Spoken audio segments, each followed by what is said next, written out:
Yo, what is up guys, Grim here, and welcome to my 1.0 team building video. The number one question I get asked is, I have XYZ unit, how can I make a team with them and what is best? Well, at the end of this video, you are going to absorb hundreds of hours of my own gameplay over many betas and a ton of hours in theory crafting from many people in my Discord server. You're going to learn it all and you are going to be able to answer what the best teams are for your units on your account easily without any trouble at all. And your teams are going to be so much better that you're going to be really sharp. All right, so let's dive into it. We're going to give you guys a step-by-step process to build the best teams for any units and any situation. All right, first up, you need to identify what the enemy has on offer and how to counter them to get the best results.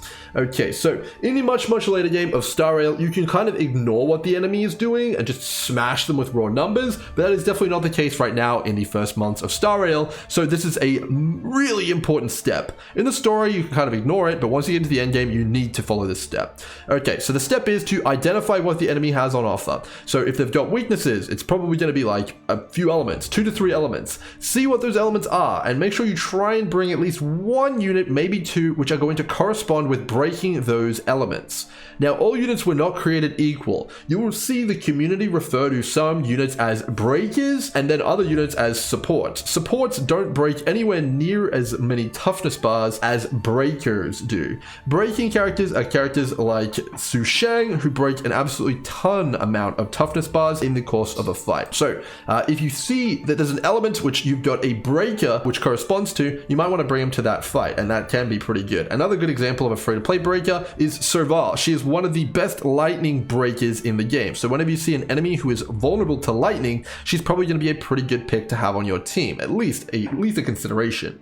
Okay, so you identify the enemy's vulnerabilities, then you need to see if there's any resistances on offer. So for example, this golem here has ice res and frozen resistance. So it means he can't be frozen, and it means he's resistant to ice damage. It means you don't want to bring ice units to this fight. So now you have an encouraging side of things that you want to bring certain units, and a like kind of negative. You don't want to bring ice units. So take a look at the vulnerabilities, take a look at the resistances, and make sure you at least influence your team based on those factors. All right, so now that you know what enemy you're up against, you know what kind of encounter you're going to be looking at, next is going to be to construct your team. So you've probably got a pretty good roster, you've got a few units to pick from. You're going to want to pick the focal point of your team for this fight. So for me at least, the focal point of the team would be Sele. Now you try and only have one focal point of each team. It's much easier to build around one unit than multiple units at a time. And the reason for that is that many units in this game have requirements to make them work to their full of capabilities. It's much easier to fully enable one unit and make sure that they're able to do their job perfectly than trying to, juggle multiple characters and really make sure they have everything they need. Now, the first thing you consider is skill points. A character who is able to spam their skill is going to have a much tighter rotation, resulting in more ultimates and deal substantially more damage with higher buff uptime and all sorts of stuff like that. So your focal point is likely going to be spamming their skill on cooldown and really getting the most out of their full rotation. As such, you only really want to have one of them. Some rare cases you can have multiple, but one of them is going to be the rule of thumb. All right, so the next thing you need to identify is the character you picked. What are their requirements? So Sele, for example, her requirements is skill points. She has a massive skill point requirement. First and foremost, she's very fast, and second of all, she has a lot of reset mechanics that mean she's going to want to consume even more skill points. So she'd need a team who could generate a massive amount of skill points for her. And when we're building the rest of the team, we need to consider that she needs those skill points. Now, if you want to take a look and consider a unit like Yang Qing, let's pretend this is Yang Qing, his requirement is actually not skill points. He's got a pretty reasonable skill point cost. However, his requirement is shields. He doesn't really function without shields due to his passive, Soul Sink Sword. So he needs shields in order to operate at his full potential. So when you're building your team, if you don't include at least some shields, he's going to be kind of not at his maximum. So overall, you need to identify that requirement as well. The final unit I want to kind of give you guys an example here, this is Clara, is Clara. Clara is another unit who has strict requirements in order to make her operate and perform at her highest. She wants to be on a team with other units who will not draw aggro away from her, and she wants to be hit as much as possible.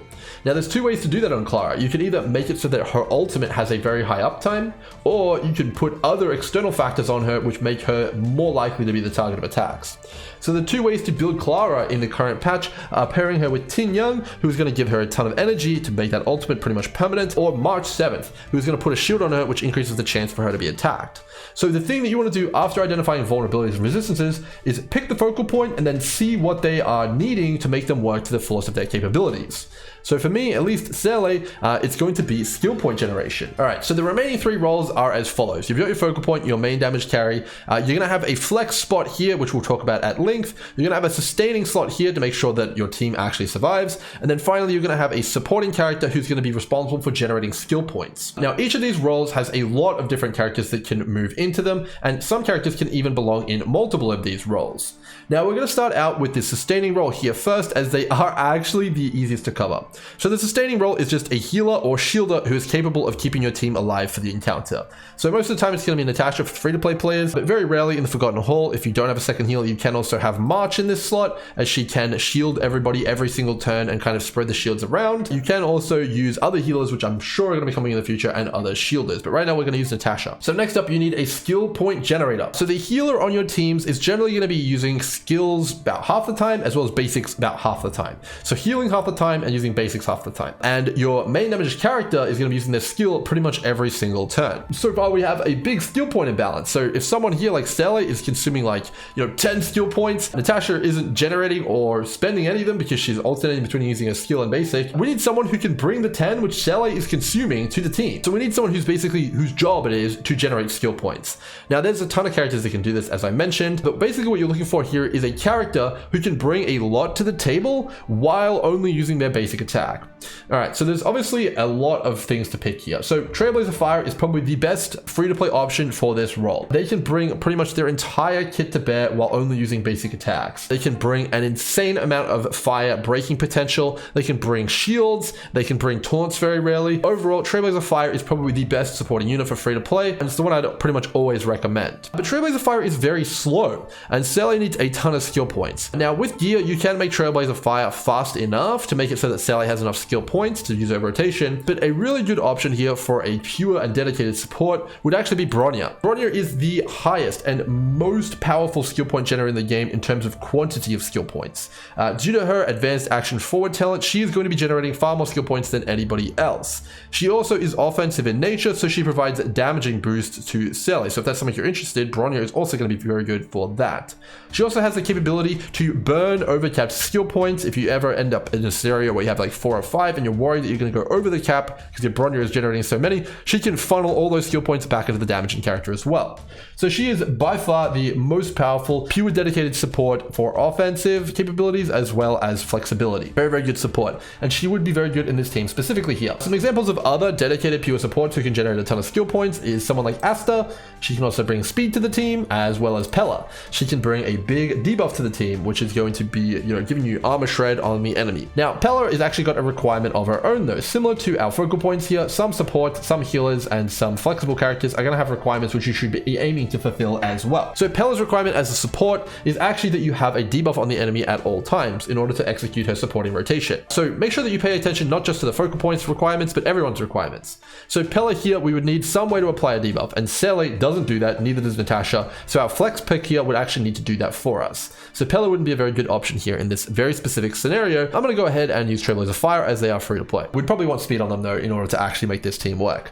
Now the last person in the spot here, the flex pick, is basically going to be the problem solver. The thing which you put in to basically fix what you want left on your team. So we've got our focal point locked in, we've got our healer pretty much locked in, and we've got our support. You can either go offensive or defensive in nature, skill point generation heavy, or more conservative but with more effects. There's lots of options there. But the last pick can pretty much be anyone you want within reason. There's a ton of characters that can go in this slot, and there's even some characters who move from other slots who can be really good here. So depending on what you're looking for, you're going to be placing a character in here which does different things. So if you wanted to construct a hyper carry composition, which is essentially a composition which focuses on supporting one singular damaging unit, you would put another damaging support in this slot. So the two hyper carry supports in the game right now are Bronya and Ting Yang. Now, the role here, the hybrid role, is a role which will not get to consume any skill points of their own, due to the fact that we've got a healer consuming most of their own skill points, as well as a support here fueling a carry who are consuming all the skill points. So these two are feeding into each other, and this person is sustaining themselves. So this character here needs to be self-sufficient in terms of skill points, at least unless you're running a support who can generate enough for multiple characters to use their skills in battle. So the character here, the hybrid character, if you're using someone like Tin Young, she would use a rotation to buff your main damaging character of basic skill, basic skill, basic skill. And that would mean that she doesn't consume any skill points, but she's bringing her full kit to bear and a ton of benefit to the team. And that would be the hyper carry composition there, because you're buffing up one character to the stratosphere and making them as powerful as possible. Now, on a similar note though, you can go in the complete other direction. You can put a hybrid character in here, which is defensive in nature, like March 7th. And this is very, very powerful in stuff like Simulated Universe, where the priority is just to survive. This is also very powerful in the campaign, where the priority is to survive.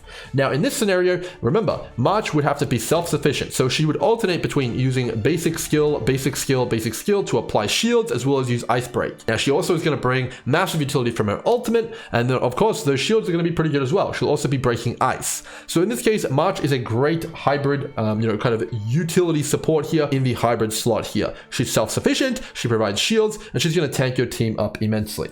Now, it's not just supports though that can go in this slot. You can actually bring damage dealing characters here as well. Now, most of the time, you're going to want a character who is able to unlock the full potential of their kit without having to use skill points exclusively. Now, a good character example of this is Soval. Soval is completely fine to just go with skill, basic skill, basic skill, basic. She gets most of her rotation and most of her damage out of doing that. And the reason for that is that she's a damage over time character, and her rotation really does support that. Now, she's got shocks, she's got talent procs, and she's got an insane ultimate. So these are all things which make characters who are damage dealers really good in this slot. So basically, you're going to have this character be referred to as what we call a neutral damaging character. Whenever you hear someone say, you can play Dan Hang as a neutral unit, that means that they're saying that you can play them in the hybrid position, which is the position we're talking about right now. And we'll talk about Dan Hang next. So Dan Hang is another great neutral damaging character who can go in the hybrid slot here. And the reason for that is that his basic attacks are empowered, and in addition to that, his rotation to use his ultimate actually supports the rotation of basic skill, basic skill. It actually is very, very smooth to use him this way. In addition to that, Dan Hang also brings a slow, which is also further utility for the team. Now remember, we were talking about Pella earlier, and we need a debuff on the enemy. Well, Dan Hang is actually a unit who can actually satisfy the requirement for Pella to be a dedicated support. So Val can also do that. And Dan Hang is going to be able to get most of the juice out of his rotation here as being played as a neutral character, which means our Sele can still gobble up all of the skill points from our dedicated support. Very important there. Another good character here is going to be someone like Sampo. Sampo is another character who can go basic skill, and get a lot out of his kit. He also has a lot on offer for the team as well, and he's also going to be a very, very nice one.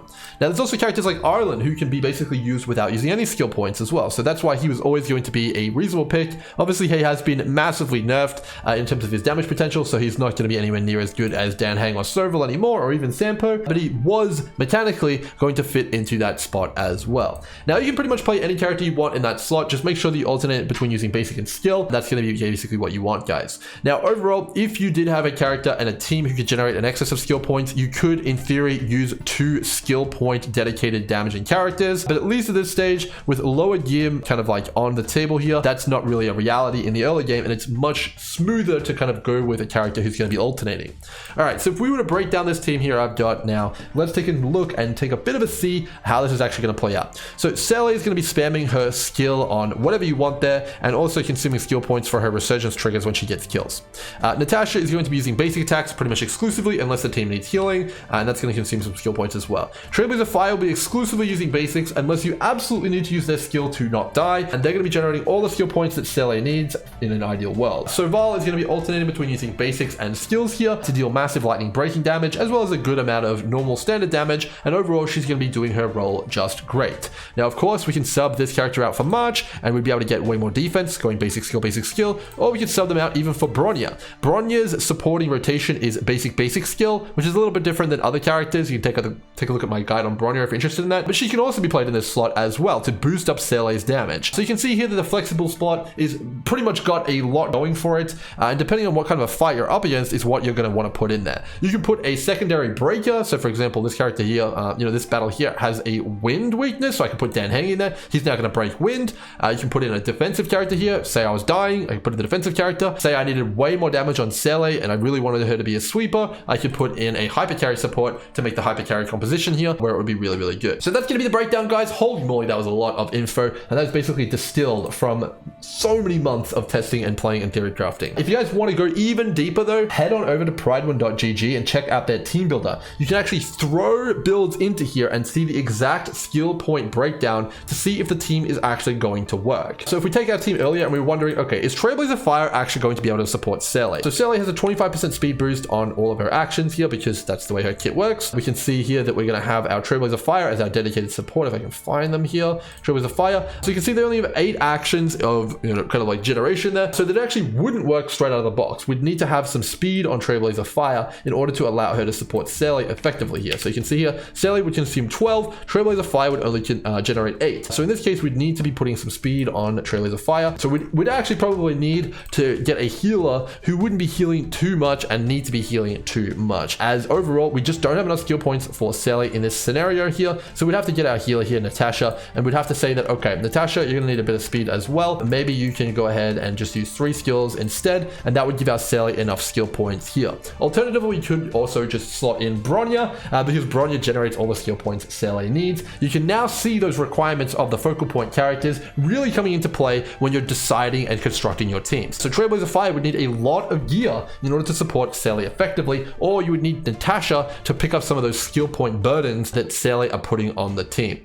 And obviously for your final character here, you could even implement a character who would generate even more skill points for Sele if you wanted to. That also would be an option. So overall, hopefully this gives you guys a little bit of kind of a breakdown here. We'll do a free-to-play team here so you guys can get the full picture here, just so you guys get a bit of an understanding. So let's say that I wanted to build a standard team here using the free-to-play characters. Let's say I wanted to go Serval, Danheng, Natasha, and Asta.